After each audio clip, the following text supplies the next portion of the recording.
Camila had learned to move through the world like smoke present but unnoticed, essential but forgettable. The gilded obsidian's polished marble floors had memorized the quiet shuffle of her non-slip shoes over 3 years of service. Table 12 needed fresh napkins. Table 8's wine glasses were dangerously close to empty. She glided between conversations about semiconductor tariffs and real estate acquisitions, her presence acknowledged only when someone needed something. Camila. Marcus's voice cut through the ambient noise like a blade. She turned to find him blocking her path to the kitchen. His expression, the particular kind of annoyance reserved for inconveniences. "I need you to understand something about tonight." "Yes, Marcus." "The Hahn reservation." He stepped closer, dropping his voice to a hiss that somehow felt louder than shouting. "This isn't some tech CEO throwing money around. This is serious people, dangerous people. Do you understand what I'm saying?" She nodded, keeping her eyes respectfully lowered. Years of practice had taught her that making herself smaller made her safer. "I don't think you do." His hand found her shoulder, fingers digging in just hard enough to leave an impression without leaving a mark. "If you so much as breathe wrong in their direction, if you embarrass me, embarrass this establishment." He paused, letting the weight of unspoken consequences hang in the air. "In this industry, with clients like this, you don't get second chances. You get blacklisted. You understand?" "I understand." "Good. Stay in the back sections. Derek and Jennifer will handle VIP." His eyes swept over her with casual dismissal. You don't have the presence for that level of service." Camila wanted to laugh. Presence. As if being noticed had ever been anything but dangerous. As if visibility had ever protected anyone she loved, but she said nothing, just nodded and slipped past him toward the kitchen. The memories came anyway, unbidden. Her mother's laugh, cut short by screeching tires on a rainy Brooklyn street when Camila was 6. The foster homes that followed, each one colder than the last. And then, grandmother Misun, appearing like a miracle at the Children's Services office, her weathered Korean face stern but her eyes impossibly kind, speaking to Camila in English with an accent thick as honey. "You come with me now. You are family." What followed were years of living between worlds, a black girl in a Korean household, learning to bow properly, to speak a language that felt like music and mathematics combined, to make kimchi in Misun's tiny apartment, while the old woman whispered stories about a country Camila had never seen but somehow inherited. Stories about honor, about loyalty, about debts that transcended death. "You remember?"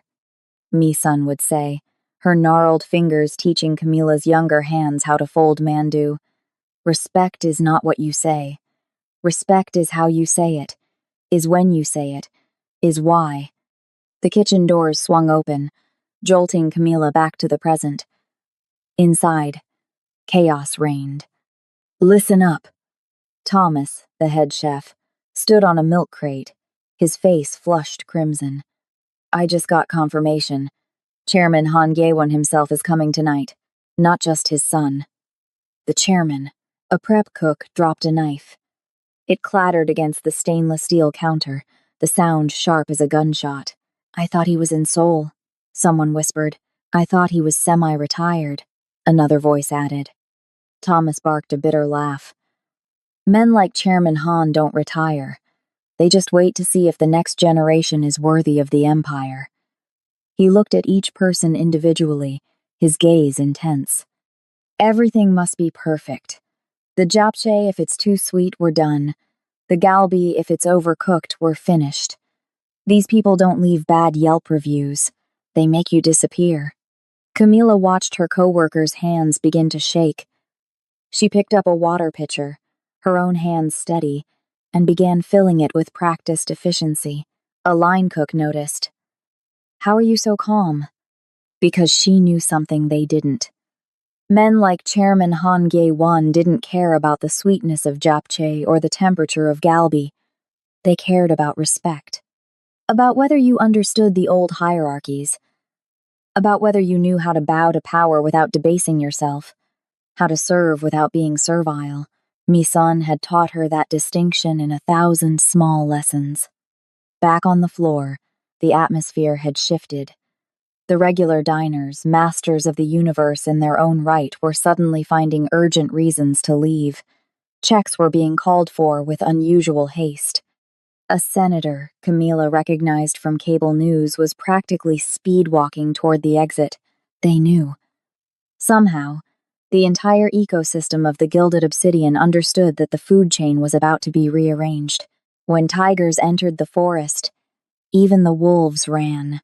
Camila cleared table 16, stacking plates with the quiet efficiency that had kept her employed and unnoticed for 3 years. She was reaching for a water glass when she saw it through the restaurant's front windows, a line of black Genesis SUVs pulling up to the curb, their tinted windows reflecting the streetlights like dark mirrors. Her hands stopped moving. Because the last time she'd seen vehicles like that was 25 years ago, in a memory that wasn't even hers, but lived in her bones anyway. Misun's whispered stories about the night Daniel Park was taken, about promises broken and blood spilled, about a little girl who needed to disappear. The restaurant's heavy oak doors began to open, and Camila realized with sudden, terrifying clarity that invisibility wouldn't save her tonight. At exactly 8:30, the heavy oak doors didn't just open, they parted with reverence, as if the building itself recognized what was entering. 6 men came first. Dark, tailored suits that cost more than Camila's annual salary, discreet earpieces, movements synchronized like a choreographed dance. They weren't walking, they were securing territory. Eyes scanning exits, kitchen entrance, lingering on each diner with the cold assessment of wolves counting sheep. Then they stepped aside in perfect unison. Seo Jun-han walked in, and the air itself seemed to still. He was undeniably striking tall with broad shoulders that filled out his custom Tom Ford suit like it was designed specifically for his frame. Sharp jawline, hair swept back with careless precision, and eyes like black ice that missed absolutely nothing. This was the crown prince of the Korean underworld, the man who dragged the old families kicking and screaming into the 21st century, washing blood money clean through tech investments and real estate empires. But the room didn't freeze for Seo Jun. It froze for the man whose arm he supported. Chairman Han Gye-won was smaller than his son, aged but not diminished presence filling the space like smoke, invisible but suffocating. He wore a traditional dark hanbok jacket over Western trousers, the fusion of old and new worlds embodied in fabric. His face was weathered with the kind of deep lines that spoke of decisions that had cost lives, choices that kept men awake at night. When he moved, it was with the careful deliberation of someone whose body had betrayed him but whose will remained unbreakable. The entire restaurant went silent. Not the quiet of people choosing not to speak, but the held-breath silence of prey hoping the predator's gaze would pass over them. Camila watched from her station near the back, water pitcher clutched in hands that suddenly wanted to tremble. She forced them steady. Marcus materialized at the entrance, his face a mask of obsequious terror. He bowed so deeply his forehead nearly touched his chest, words tumbling out in formal Korean honorifics that sounded rehearsed, mechanical. Chairman Han's eyes swept over him like he was part of the furniture. A slight nod, more dismissal than acknowledgement. The group moved toward the VIP section, bodyguards melting into positions that looked casual but created perfect sightlines and defensive positions. Marcus was already frantically signaling Derek with the kind of desperate hand gestures that screamed, "Don't screw this up." Camila felt ice crystallize in her stomach. Derek didn't know. He had no idea what he was walking into. She watched him approach with his practiced smile, the one that worked on Wall Street executives and European tourists. Confident, Western, utterly, catastrophically wrong for this moment. "Good evening, gentlemen." Derek's voice carried across the hushed space. Welcome to the Gilded Obsidian. What can I start you with tonight? Our signature cocktails are... Chairman Han slowly removed his reading glasses. The gesture was precise, deliberate, each movement carrying the weight of ritual. He set them on the white tablecloth with a soft click that somehow sounded like a gunshot. Then he looked at Derek. He said nothing. The silence stretched. 5 seconds. 10. 15. Each one an eternity. Derek's smile began to crack at the edges. Or perhaps, water, wine. Seojun sighed, the sound carrying disappointment that felt physical. Water. Green tea. His English was clipped, accent minimal but present. Thank you. But the damage was done. Camila could see it in the set of Chairman Han's shoulders, the slight tightening around his eyes. Marcus intercepted Derek before he'd taken 3 steps, hissing something urgent. Then Jennifer was being thrust forward more experienced, at least marginally better prepared. She approached with a small bow, attempted a Korean greeting. Annyeonghaseyo. Better. Slightly. Chairman Han inclined his head a fraction of an inch. Jennifer poured the water, her hands steady, professional. But she poured quickly the efficient American way, the sound of liquid hitting crystal too loud in the hushed space. Chairman Han's hand moved. Not striking, just lifting. But the gesture made Jennifer freeze mid-pour. In my father's house, he said in Korean, his voice like gravel grinding against stone. We poured water like we poured respect. Slowly, with attention, with understanding that service is not a transaction but an honor. Jennifer didn't understand the words, but she understood the tone. She set the pitcher down with trembling hands and retreated. Seojun leaned forward, voice smooth as silk over the tension. Father, please. It's a different generation, different customs. No. Chairman Han's palm hit the table. Not a slam, just enough force to make the glasses tremble. Different excuses for the same disrespect. He pushed his chair back. The screech of wood against marble was deafening. He switched to Korean, his words rapid but clear. This place is hollow. It wears our aesthetics like a costume, puts Korean characters on the walls and Korean dishes on the menu, but it has no spirit. No jong, no understanding of what it means to honor the old ways. He stood, slowly, his cane taking his weight. We're leaving. Marcus's face went white. If Chairman Han walked out, if word spread that the Gilded Obsidian had offended him, the restaurant wouldn't just lose Korean clients, it would lose everyone. Power recognized power. Disrespect to someone like Chairman Han was a death sentence in this world. Seojun stood as well, buttoning his jacket, his expression unreadable but his eyes scanning the room with the cold calculation of someone already planning exit strategies. The bodyguards shifted positions, preparing to escort their charge out, and Camila realized that in approximately 30 seconds, everything was about to fall apart. Her feet were moving before her brain could authorize the decision. She grabbed a tray. Camila didn't think, didn't calculate. Her body moved on instinct older than conscious thought, muscle memory inherited from a grandmother's patient hands.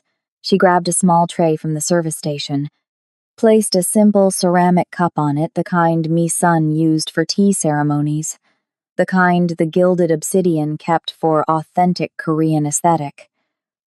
Added a small plate with a perfectly folded white cloth napkin. Every movement precise, ritual. Then she walked out of the shadows. The soft padding of her work shoes on the polished marble sounded impossibly loud in the suffocating silence. She could feel Marcus's eyes burning into her back like laser sights, could practically hear his career-ending fury building. Her own employment was about to evaporate. She knew this with certainty. But she could not, would not let the elder leave with a heavy heart. You never let a guest leave dishonored. Mi-sun's voice echoed in her memory. No matter the cost to yourself. This is what separates humans from animals. honor before survival. The security wall loomed ahead. 6 men in expensive suits, each one capable of breaking her in half without wrinkling their tailoring. One massive guard stepped forward to intercept, his hand moving toward his jacket where she knew a weapon waited. His face was carved stone, emotionless, final. Camila didn't stop, didn't flinch. She dropped her gaze respectfully, shifted the tray to one hand with the careful balance Misun had taught her, and placed her free hand over her heart in the old gesture of peace the kind Korean palace servants used when approaching royalty. Then she whispered in Korean, her voice barely audible, "I bring water." The guard hesitated. His hand hovered near his jacket. He looked at this small black woman with a water tray, her head bowed, her posture screaming submission and respect in equal measure. After 3 endless seconds, he stepped aside. Camila approached the table. Seo Jun's eyes narrowed to dangerous slits. He was used to women approaching him, models, actresses, socialites with designer dresses and strategic décolletage, but never one who looked like she'd rather disappear than be seen. Never one who moved like this, with purpose but without presumption. Camila didn't look at him, didn't acknowledge the bodyguards whose attention now fixed on her like rifle scopes. She looked only at Chairman Han. As she lowered herself slightly, not quite a bow, but an inclination of profound respect, she did something that made Seo-jun's hand freeze on the table. She reached out slowly, visibly, telegraphing every movement. She touched the water glass already on the table, turning it with precise fingers so that the most perfectly clear side, the side without even a fingerprint, faced the chairman. Then she lifted the fresh cup from her tray and placed it in front of him with both hands, the traditional way, moving the old glass aside. She folded her hands at her waist, dropped her chin, and spoke, "To the honored chairman, I offer peace. The water is clear. The heart is true. Your footsteps seem heavy, so may this small sincerity bring comfort." But she didn't speak in English. She didn't speak in modern Korean. The words that left her mouth were formal address patterns from the Joseon dynasty, the kind used by court attendants speaking to nobility over a century ago. Phrasing that required not just language knowledge but cultural understanding of hierarchical respect so deep it was nearly extinct. The grammar structures were archaic, the honorifics stacked in layers that modern Korean had long since abandoned. It was the language of ancestors. The effect was instantaneous and devastating. Chairman Han's eyes went wide. The anger that had been hardening his features evaporated like steam, replaced by shock so profound it seemed to physically strike him. His cane slipped from his fingers, clattering against the table leg. He slowly, impossibly slowly, lowered himself back into his chair, his gaze locked on Camila's face like he was seeing a ghost. A miracle. Something that shouldn't exist. His mouth opened, closed, opened again. Seo-jun went rigid in his seat, every muscle tensing. His hand that had been reaching for his phone froze in midair.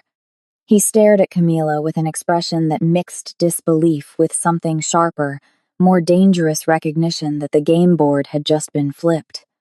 He'd never heard anyone outside the oldest families use that level of formal address. Never heard it spoken with such perfect pronunciation, such precise tonal inflection. And certainly never from the lips of a young black woman in a Manhattan restaurant who was supposed to be invisible. The entire restaurant held its breath. Chairman Han reached toward Camila's face with a trembling hand, stopping just inches away as if afraid she might disappear if he touched her, as if she were a hallucination conjured by longing and loss. His voice came out rough, choked, barely above a whisper. Where did you learn those words?" He switched to English, his accent heavy with emotion. "Nobody speaks like this anymore.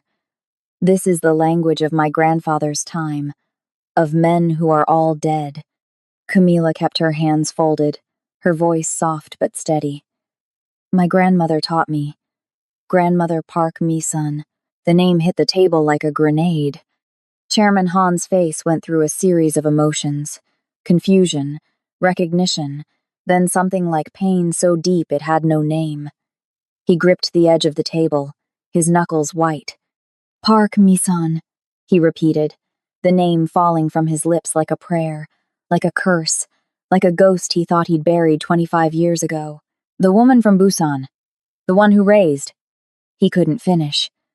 His eyes were filling with tears. Chairman Han Gae-won, the man who controlled half of New York's Korean underworld, the man who'd ordered deaths without blinking, was crying.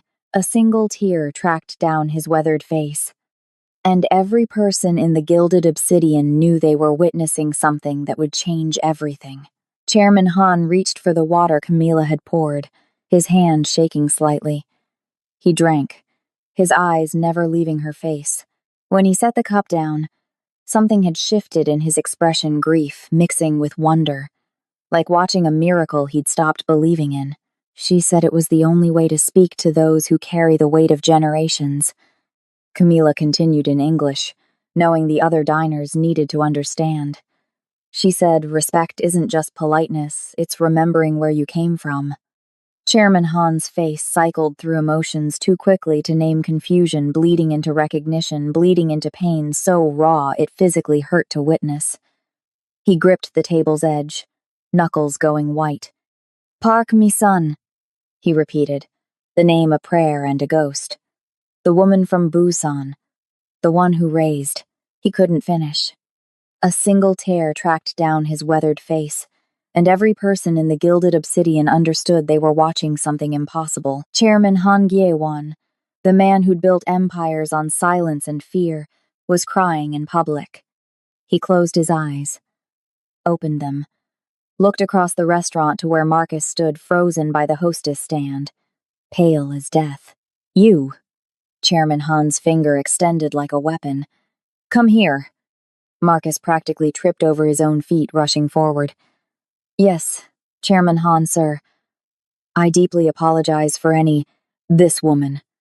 Chairman Han cut him off, gesturing to Camila. She is not a server tonight. Tonight she sits with us. Marcus's jaw literally dropped. Sir, That's against health code policy. Staff cannot. Sojun stood up slowly, buttoning his jacket with deliberate precision. When he spoke, his voice was silk draped over steel blades. Marcus, my father just honored this woman with an invitation. Are you telling him no? The temperature in the room dropped 10 degrees. Marcus backtracked so fast he nearly stumbled. No, of course not. Camila, please sit. Camila froze. I can't. My shift. Seo-jun walked around the table with predatory grace. Up close, he was taller than she'd expected, and she noticed his eyes weren't entirely black but dark brown, currently burning with an intensity that made her skin prickle. He pulled out the chair between him and his father. Camila. His voice dropped low, vibrating with command and something else intrigue. In Korean culture, refusing an elder's invitation is the deepest disrespect. Please, sit. Because I desperately want to know how a 23-year-old woman who doesn't look Korean knows language patterns that died out before I was born. Camila looked at the chair. It was a trap. By sitting, she was exposing everything, entering their world, becoming visible in the most dangerous way possible. But Chairman Han was staring at her like she'd brought his dead back to life. She couldn't dishonor Misan's memory. She untied her apron with hands that only trembled slightly, set it on a nearby stand, smoothed her uniform, and sat. The dinner that followed felt surreal. The entire restaurant watched covertly as the invisible black waitress shared a meal with Korean crime royalty. Chairman Han asked about recipes Misan had taught her, about folktales, about whether she knew the traditional Harvest Moon song. He didn't ask about her life in America. He only cared about the connection to what he'd lost. Camila answered each question, and as she spoke Korean, switching between formal and familiar with appropriate deference, she felt herself transforming. Not Camila, the invisible waitress. Camila Park, the girl raised between two worlds. Seo-jun remained quiet, watching her with an intensity that made her skin crawl. He wasn't interested in folk songs. He was analyzing, calculating. Finally, during a pause in his father's reminiscing, Seo-jun leaned forward.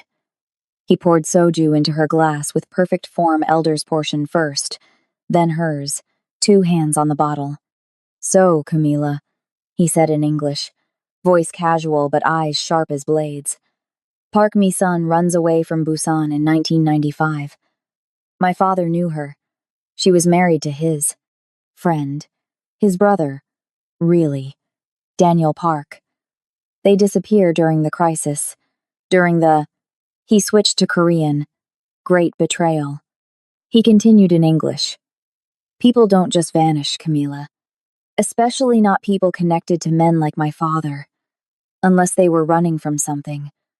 Or someone was chasing them." Camila's grip on her water glass tightened. She wanted a different life.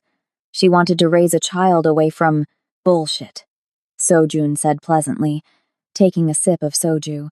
"But I appreciate creative lying. You have beautiful eyes when you're hiding the truth." Before Camila could respond, the restaurant's atmosphere changed. The heavy doors didn't open politely this time, they banged open. 5 men strode in. Not Korean, but Japanese, wearing expensive suits but radiating barely contained violence.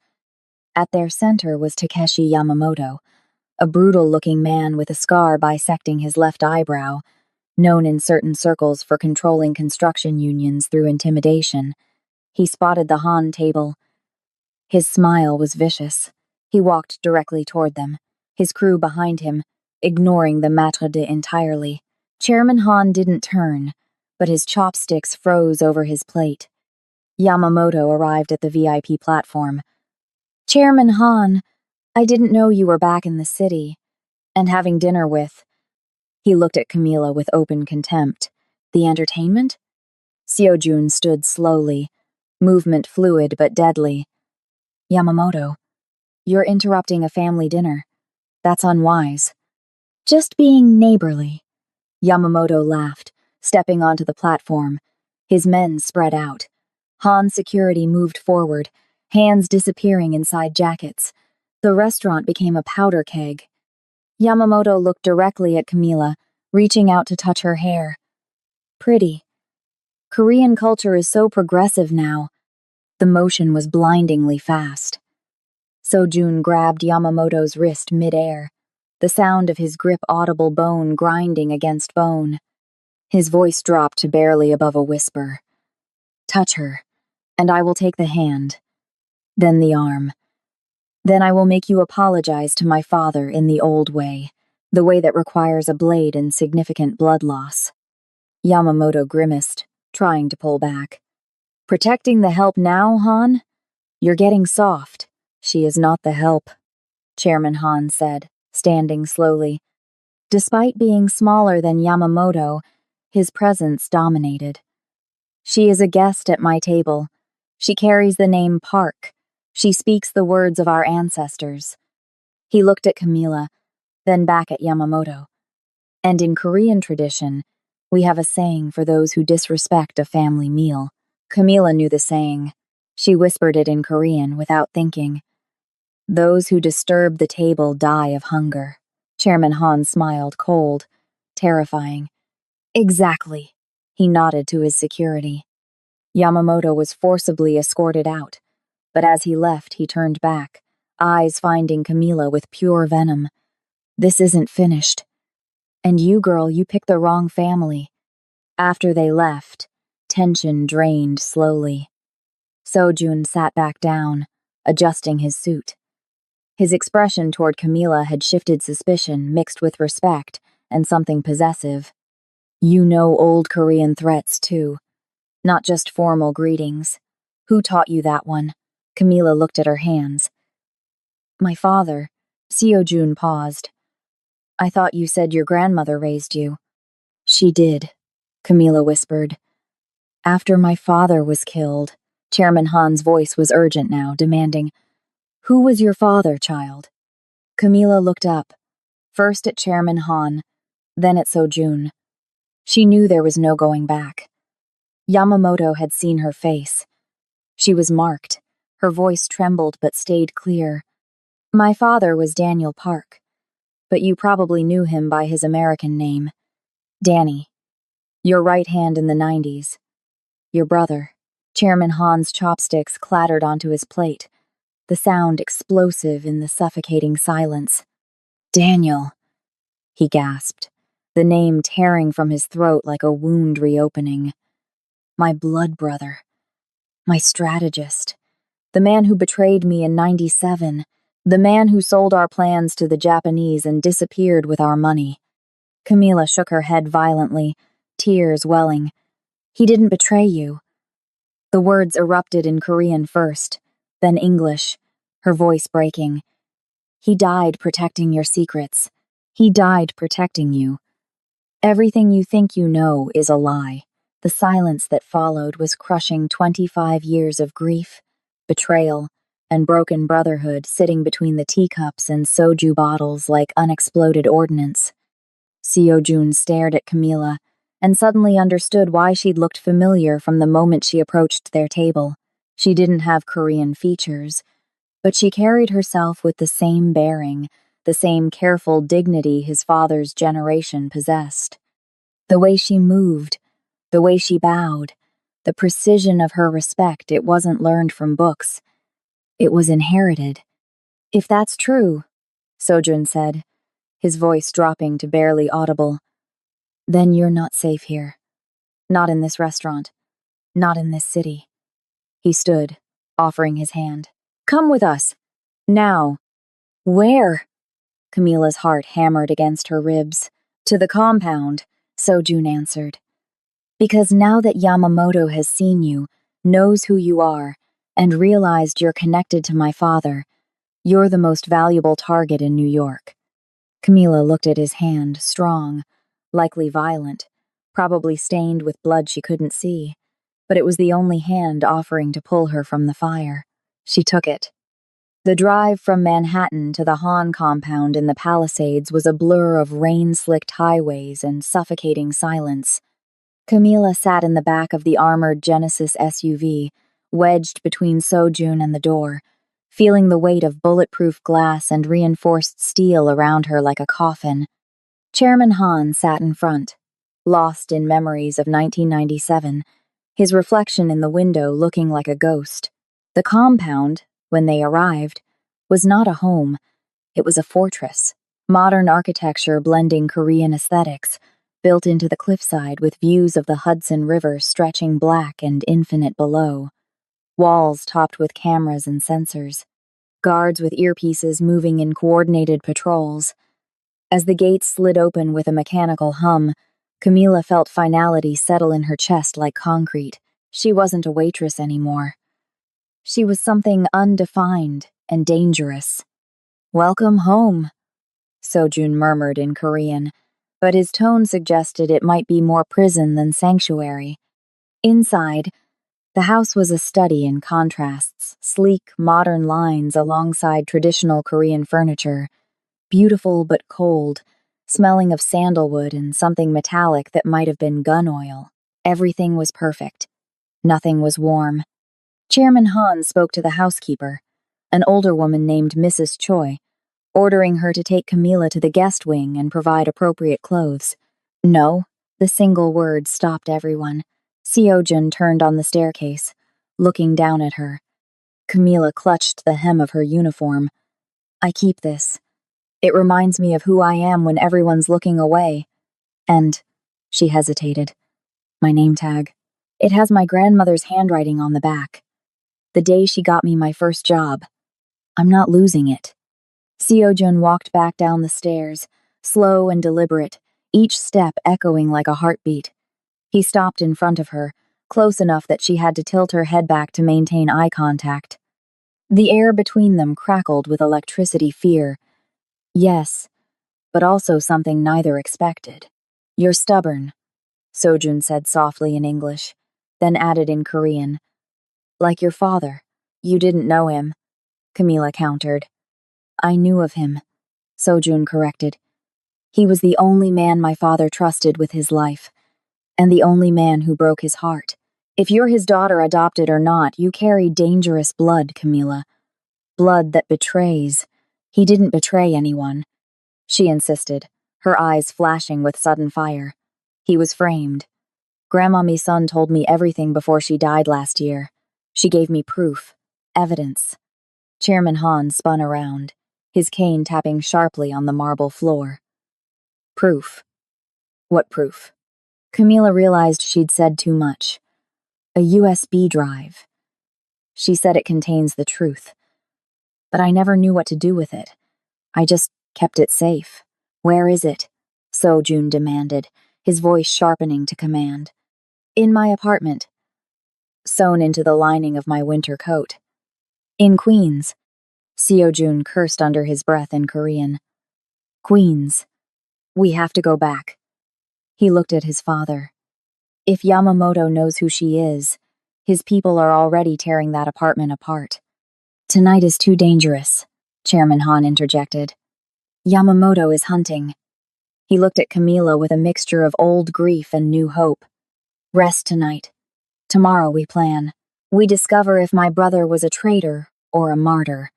That night, Camila lay in a bed worth more than her yearly salary. Silk sheets cool against her skin, but sleep was impossible. She walked to the balcony. The compound was lit like a fortress, guards visible on patrol, the Hudson River a black ribbon below. She sensed Sojun before she saw him, standing on the adjacent balcony, a glass of whiskey in hand, his tie loosened, looking more human than he had all night. You shouldn't be out here, he said without looking at her. Sniper sightlines. You're out here, she countered. I'm harder to kill. He responded, then turned to face her. The moonlight softened his sharp features, making him look younger, almost vulnerable. Why did you hide for so long if you knew who you were? Why serve tables instead of... Instead of what? Camila interrupted. Instead of claiming my place in a world built on violence? I saw what this life did to my grandmother, Sojun. She jumped at every sound. Every car that slowed down outside our apartment might be the one that came for us. I didn't want that. I wanted to be Camila the waitress, not Camila the crime princess. And now? Sojun asked, stepping closer to his railing. Now I'm in a fortress with the crown prince of the Korean underworld, she said, a sad smile playing on her lips. I guess destiny doesn't take no for an answer. Seojun stared at her, really seeing her for the first time, not a liability or a mystery, but a woman of extraordinary courage who walked into a den of tigers with a water tray to save an old man's dignity. His voice came out rough. You're not a princess, Camila. He switched to English. You're a queen in hiding, and I'm going to help you take back your crown. Before Camila could respond, his phone buzzed. He looked at the screen, and his face went hard as stone. What? Camila asked. Seojun looked up at her, his eyes dark with something between fury and fear. Your apartment in Queens. It's on fire. Dawn broke gray and cold over New York, the kind of morning that promised nothing good. The convoy left the Palisades compound at 5 a.m. 3 Genesis SUVs with heavily armed security, moving through empty streets like sharks through dark water. Camila rode with Seojun, watching him check a Glock with practiced efficiency. The magazine sliding home with a decisive click that made her flinch. Do you know how to shoot? He asked in Korean. Camila looked at the weapon, black and deadly in his hands. No, but I'm very good with kitchen knives and improvised weapons. Grandma Misun was creative with self-defense lessons. Seojun's lips quirked in what might have been a smile, deadly in the right hands.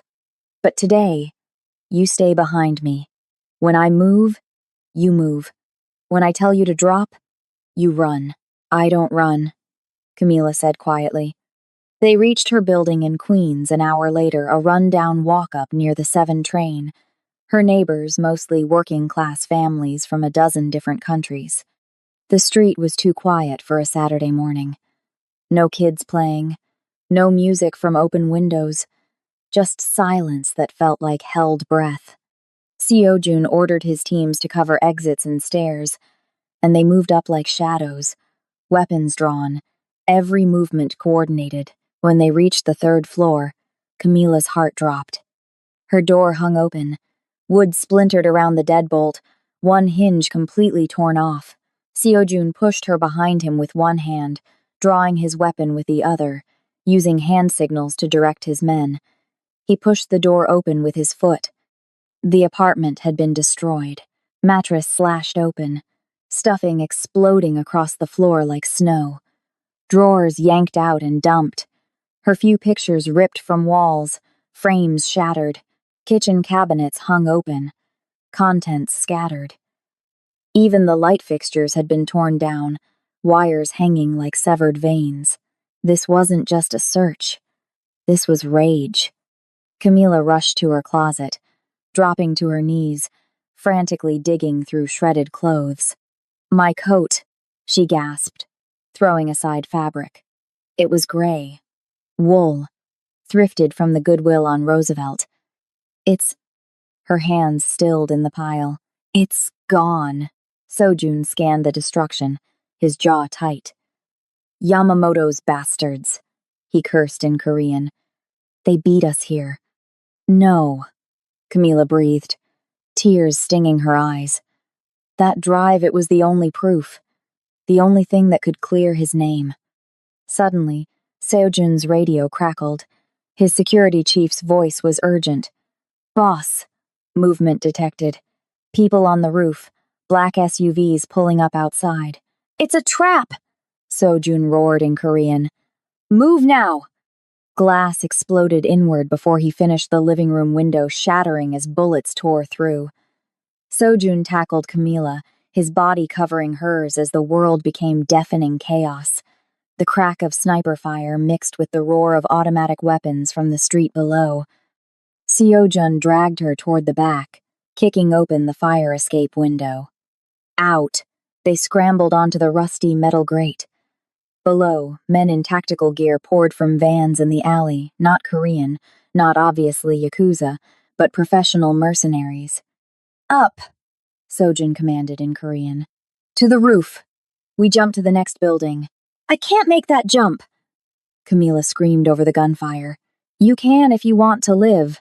They sprinted up the iron stairs, metal pinging as bullets struck around them. Camila didn't scream, she just focused on Sojun's back, trusting him completely. They burst onto the roof, tar paper and gravel, surrounded by other low-rise buildings, the Manhattan skyline distant and indifferent. The gap to the next building was 6 feet over a 3-story drop to concrete. "I throw you," Sojun said, grabbing her waist. "You land, roll, I follow." "Sojun, behind you!" Camila screamed. A man emerged from the roof access door, massive, Slavic features, raising a tactical shotgun. Seojun didn't hesitate. He spun, using his body to shield Camila, and took the shotgun blast. His ballistic vest absorbed most of it, but the impact drove him backward, breath forced from his lungs. He fired 3 times. Center mass. The man dropped. "Sojun!" Camila grabbed him as he swayed, his face gone pale, ribs definitely broken. "I'm fine," he gritted out in Korean, though he clearly wasn't. "Jump now!" He picked her up despite the pain and literally threw her across the gap. She landed hard on the next building's roof, gravel tearing her palms as she rolled. She scrambled up, turning back to see Sojun take 3 running steps and leap. He landed heavily, clearly favoring his left side, nearly collapsing. Camila surprised herself with the strength that came from pure adrenaline, grabbing his arm and pulling him up. They ran across rooftops, sirens wailing in the distance, finding a fire escape on the far side. They descended into a crowded street of Korean shops, blending into the morning crowd of grandmothers pulling shopping carts and students rushing to weekend cram school. They ducked into an alley behind a street food stall, collapsing against the brick wall. gasping for air. Sojun checked his ribs gingerly, wincing. Definitely broken, but the vest saved my life. He closed his eyes. We lost it, Camila. The evidence. Everything. Yamamoto wins. Camila looked at him at the blood seeping through his shirt where the vest's edge hadn't covered, at his face tight with pain. She reached out, gently wiping blood from a cut above his eyebrow with her thumb. No, she said softly. He doesn't win. Seojun opened his eyes. They took the coat. Camila reached down to her shoe, the sensible non-slip work shoes Marcus always hated. She unlaced her right sneaker, pulled it off, and peeled back the insole. There, in a carved-out cavity in the heel, was a small USB drive wrapped in plastic. Seojun stared at it, then at her. Then he started laughing, a painful, wheezing sound. You said it was in the coat. I lied, Camila admitted, a mischievous glint breaking through her fear. Grandma me son's rule number 1. Never keep your jewelry in the jewelry box. Keep it in the kimchi jar or the shoe. Seojun looked at her with pure awe mixed with something deeper. He reached up, cupping her face with his hand, thumb tracing her cheekbone. You're truly amazing, he whispered in Korean. You're absolutely terrifying. He pulled her down to him. The kiss was desperate, tasting of dust and blood and survival. Not the kiss of a prince and servant, but of 2 warriors in the trenches. When they broke apart, breathless, he rested his forehead against hers. Where does it lead?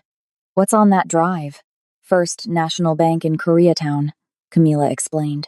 Safety deposit box registered to Daniel Park and Takeshi Yamamoto. Dual access required. Grandma said it contains the original cooperation agreement, proof that Yamamoto was working with the FBI, proof that he framed my father to start the '97 war. Seojun's eyes widened. Getting into the bank is the easy part. Getting out alive will be the war. He made a call. Within an hour, Koreatown was swarming with Han operatives disguised as normal weekend crowds. Chairman Han had mobilized everything, but as they approached the bank, Sojun's phone buzzed. He looked at the screen, and his face went white. What? Camila asked. Yamamoto just posted photos on the dark web. Sojun's voice was hollow. You, me, the rooftop. He's putting a bounty on your head. $5 million. Every mercenary, hitman, and desperate criminal in New York now knows exactly what you look like. Camila's blood turned to ice. How long do we have? Seojun looked at his watch. The bank closes in 45 minutes, and Yamamoto's people are probably already on their way. The bank vault was temperature-controlled, smelling of metal and old paper and secrets that had waited 25 years to be uncovered. The manager, recognizing Chairman Han despite the elders' attempt at a low profile, had given them privacy in a viewing room. 4 walls of brushed steel, a single desk, a computer terminal that looked like it belonged in a museum. Camila's hand shook as she inserted the USB drive. The screen flickered to life, scanned documents in English and Korean, FBI letterhead official and damning, signatures in black ink, dates from 1995 to 1997, page after page of evidence that had been hidden in her shoe for a year, waiting. Sojun read over her shoulder, his expression darkening with each page, each revelation another knife in his father's heart. This is... my God. He breathed in Korean. He pointed to a contract, his finger stabbing at the screen. This isn't just about the '97 territorial dispute. Yamamoto was running a long-term FBI operation called Tiger Trap. They wanted to dismantle all Korean operations in New York. He scrolled further, his movements becoming more agitated. Look at the dates. Yamamoto was feeding them information for years, creating conflicts between families, making us fight each other while the feds built their cases. We were tearing ourselves apart, and he was collecting a paycheck from both sides. Chairman Han stood behind them, silent as stone, but Camila could see his reflection in the computer screen, a man watching his entire past rewrite itself. Seo-jun's voice dropped to barely controlled fury. Here. The shipment that went missing in '97, the one your father was blamed for. Yamamoto didn't just steal it. He gave it to the FBI as evidence, then claimed Daniel Park had sold out. The FBI got their bust, Yamamoto eliminated his rival, and my father lost his brother. He turned to look at Chairman Han. Perfect play. Brilliant. Absolutely brilliant. And we believed it for 25 years. Camila's tears streamed freely now, hot against her cold cheeks. My father was a hero, she whispered in Korean, then English. He protected the code. He protected you. He died with your secrets in his heart rather than betray them. Chairman Han's hand found her shoulder, gripping it with surprising strength. When he spoke, his voice was thick with emotion she'd never heard from him. He was my brother. My true brother. And I dishonored his memory with my doubt. We have to show this to the elders, Seo-jun said, his voice hardening into command mode. Yamamoto is a dead man walking. No. Camila stood up, surprising both men with the steel in her voice. We can't just show them. Seo-jun frowned. Why not? This is evidence. This is proof. Yamamoto is too powerful now, Camila said, her mind racing with something Misun had told her about the old ways, about honor and shame and how justice worked in their world. He has money, connections, lawyers who can make evidence disappear. He'll claim it's fabricated. Digital files can be faked. He'll say we manufactured it to frame him. Then what do you suggest? Chairman Han asked. Camila looked at the documents on the screen, then at Seo-jun, then at the elder who'd lost his brother to a lie. We need to make him confess. Publicly. In front of witnesses he can't kill or buy off. How? Seo-jun demanded. Tonight. The Gilded Obsidian. It's the Lunar New Year dinner. Seo-jun's eyes widened. The gathering. Every major Korean syndicate boss in the tri-state area will be there. Exactly, Camila said.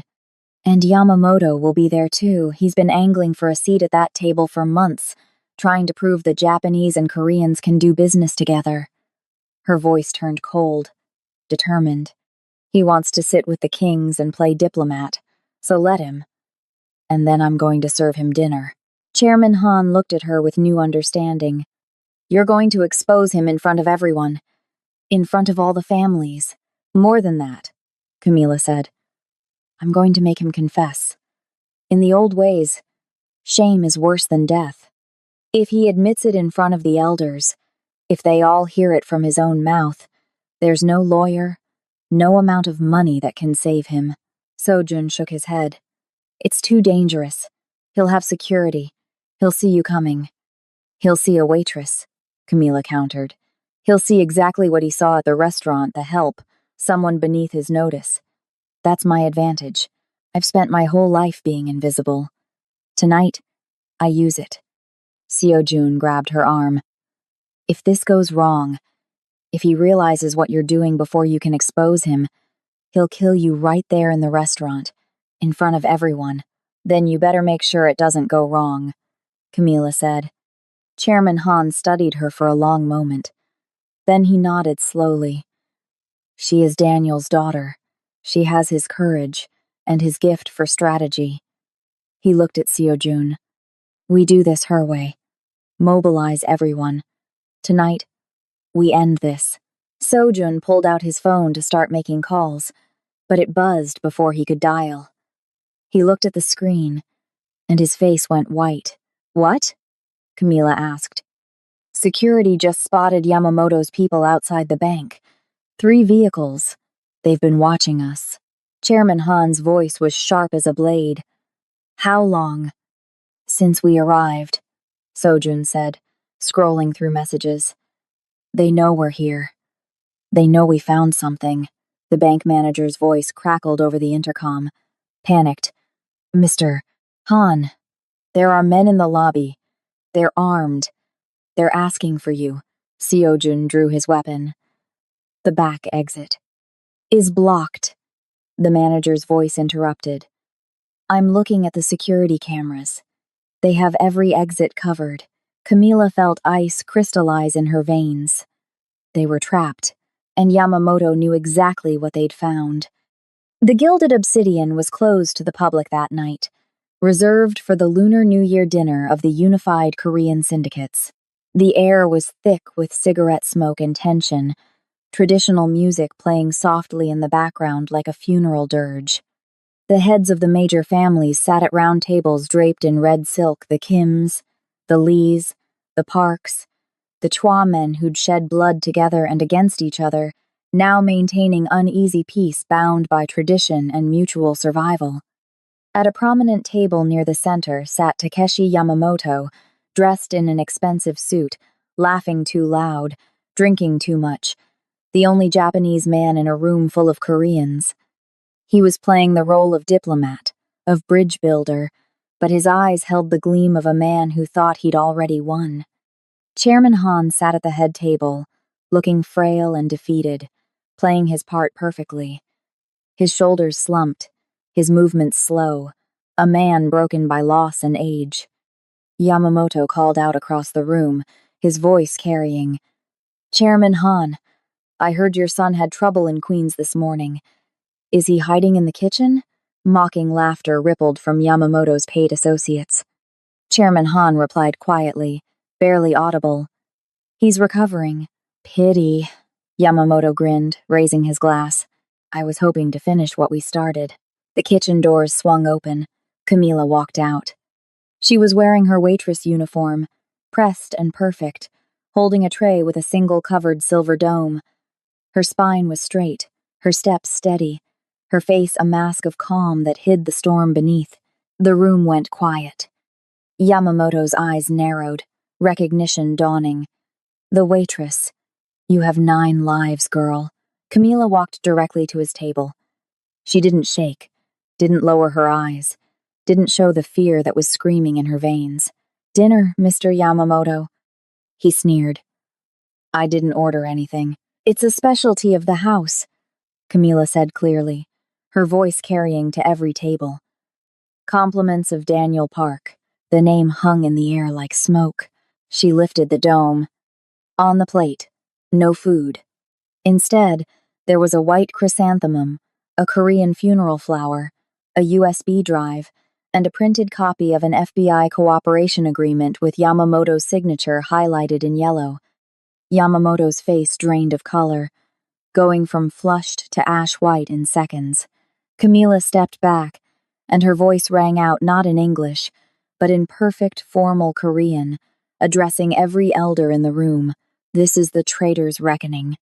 She pointed at Yamamoto, her finger steady as a weapon. "This man is a rat. He sold us all to the FBI since 1995. He killed Daniel Park to hide his shame, and he's been stealing from our ports for 20 years. Yamamoto stood so violently his chair crashed backward. "She lies!" he roared in Korean. "Kill that bitch!" His men reached for their weapons. Instantly, the waiters at surrounding tables dropped their trays with a clatter. Uzis and pistols appeared from under white serving towels. A dozen guns trained on Yamamoto's people.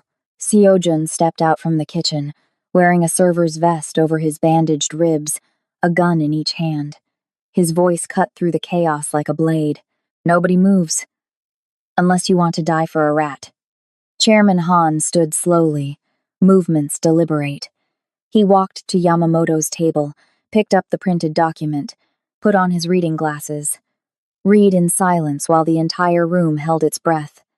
He passed it to Elder Kim, head of the Kim family.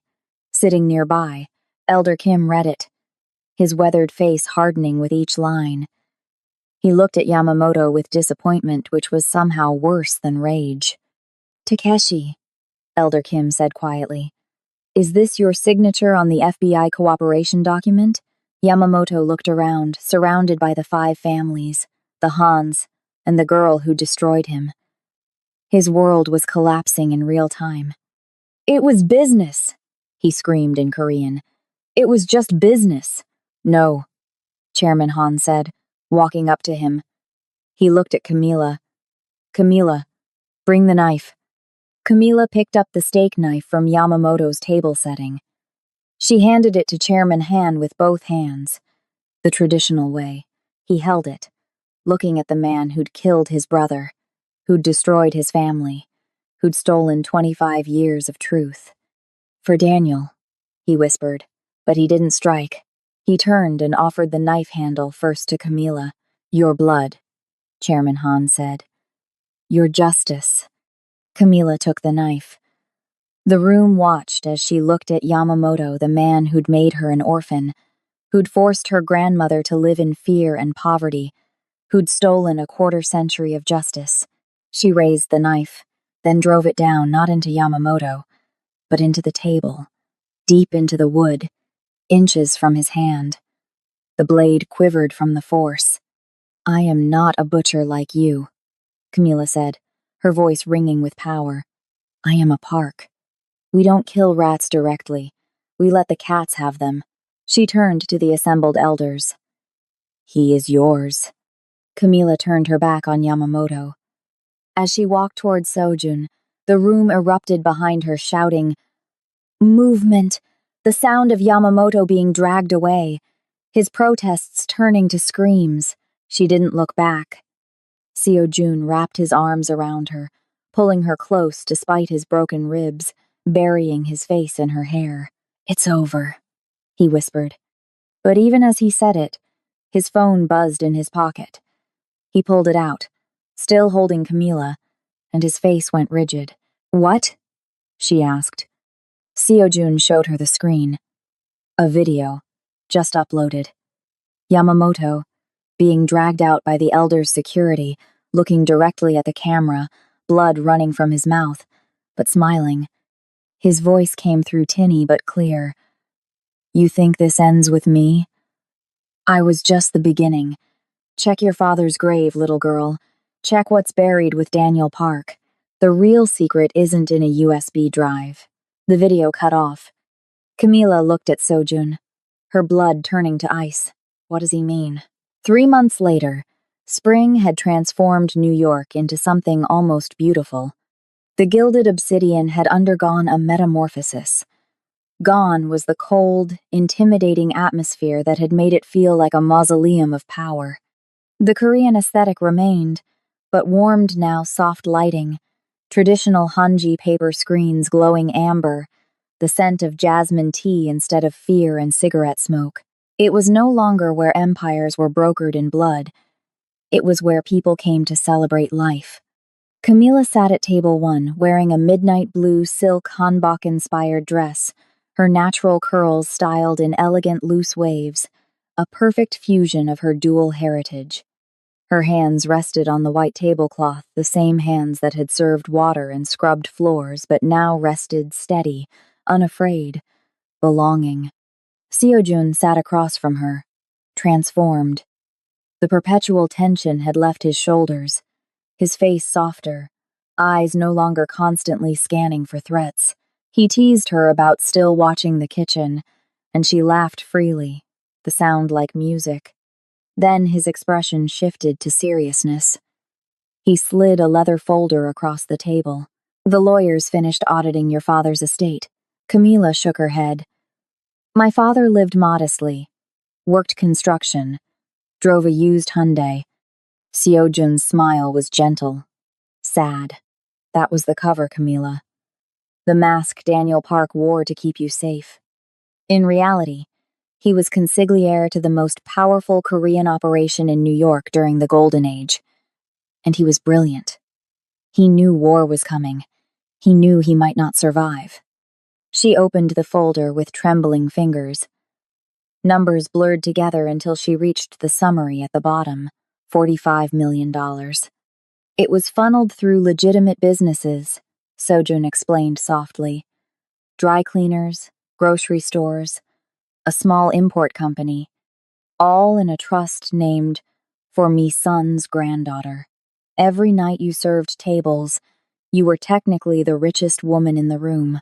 Tears blurred Camila's vision, not from the money but from the love. Her father, who she barely remembered, had spent his life building a fortress of security she never knew existed. She closed the folder and pushed it back. I don't want it. Sojun nearly choked on his soju. Camila, that's freedom. That's power. You could... It's blood money, she interrupted. It came from a life that destroyed too many families. I can't build my future on that kind of past. She looked him in the eye. Take it. Give it to the families of workers, Yamamoto extorted. Build a community center in Queens. Fund scholarships for kids caught between two worlds like I was. Wash it clean by doing good. Seo-jun looked at her with intense admiration. You really are a queen, but not all of it, Camila said, smiling. I saw a deed in there. A property in Jeju. A traditional hanok with a tangerine grove. The ruin. Sojun raised an eyebrow. It hasn't been maintained in decades. It's soil, Camila corrected. My soil. Our soil. I'll keep that. I need somewhere to breathe, where the air smells like sea and citrus, where we can just be. Seo-jun sat back, looking at the restaurant he'd known his whole life, then back at the woman who'd saved his soul. He stood, the movement drawing attention as guests realized something was happening. He walked around the table, stopping next to her chair. I've been meeting with the elders, Sojun said, his voice carrying but his eyes only on her. I told them the war is over. I told them the crown prince is retiring. Camila's hand flew to her mouth. But this is your life. No, Sojun said, sinking to one knee. The restaurant went silent. This was my duty. You are my life. He opened a velvet box containing a ring, an antique jade stone set in white gold, a fusion of tradition and modernity, like them. I don't want to be a boss anymore. I want to be a husband. I want to wake up in Jeju. I want to fix that hanok with you. I want to learn how to make kimchi the way Mi-sun taught you. Camila Park. Will you let me serve you for the rest of my life? Camila looked at the man who'd taken a shotgun blast to protect her, who'd jumped across rooftops with broken ribs. She looked at the ring, then at his eyes, dark, vulnerable, completely hers. She didn't answer in English. It was too small for what she felt. You are my breath, she whispered in Korean. Is that a yes? Seo-jun asked, grinning through suddenly emotional eyes.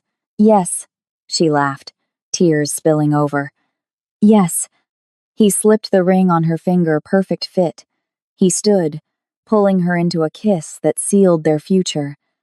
Not a future of violence and shadows, but of tangerine groves and morning tea and peace. The restaurant erupted in applause. Marcus openly wept by the host stand. At a corner table, Chairman Han Ge-won watched them. He didn't clap. He simply picked up his teacup, raised it toward them in a silent toast, his eyes finally at peace. The cycle of blood was broken. The feast of life had finally begun. Seo-jun's phone buzzed. He ignored it at first, holding Camila close, but it buzzed again, and again. He checked the screen, and his face went white. What? Camila asked. My father's security just sent this. He showed her the screen. From the cemetery. Your father's grave. The photo showed Daniel Park's headstone. Freshly disturbed earth. And carved into the stone, new words that hadn't been there before. The daughter knows half the truth. The rest waits where the tiger sleeps. Below it, a date. Today, and a single white chrysanthemum still fresh. Someone had been there this morning. Camila's hand tightened on Sojun's arm. Yamamoto's last words. He said the real secret wasn't in the USB drive. Chairman Han was already standing, phone to his ear, barking orders in rapid Korean. Seo-jun looked at Camila, the joy from moments ago replaced with cold calculation. It's not over, he said quietly. Whatever your father was protecting, whatever he died for, we only found part of it. The restaurant's celebration continued around them. oblivious, but Camila felt it, the pull of the past, dragging her back in. The game had changed. The question was, who was still playing?